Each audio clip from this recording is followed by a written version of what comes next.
Lukisan cat minyak, lukisan tradisional Cina. Lukisan Cina daripada cat minyak tradisional, lukisan dia. Dengan saiz 3 lebar 24 inci. Saiz frame ni 24 inci.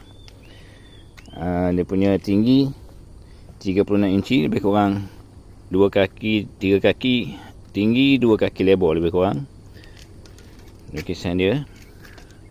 Lukisan dia ni ala-ala macam pelukis nama Fang Xiang, pelukis Cina. Tapi bukan Fang Xiang ni sebab dia tak ada dia punya, orang kata apa, signature dia. Dia ada chop dia. Okay, kita tengok dari dekat lukisan dia ya. Canvas asal bukan lukisan cetak dengan cat minyak dia. Okey, tengok setiap butiran dia. Okey. Canvas bukan poster bercetak.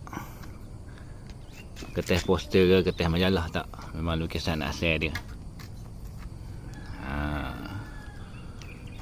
Tengok dari dekat lagi.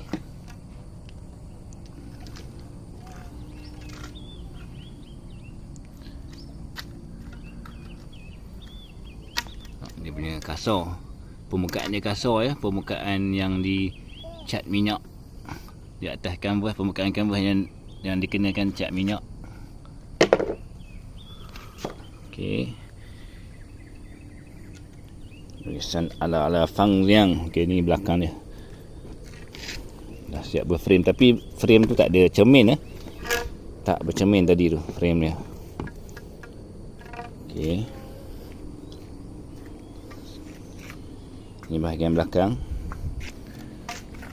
Tinggal lagi nak gantung ni. Semua dah ada dah. Lengkap nak bergantung, nak dipamerkan kat dinding je. Buat kat kedai ke, kat rumah ke.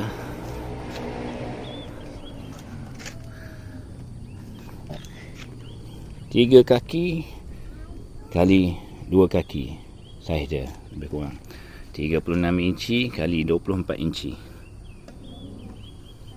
So,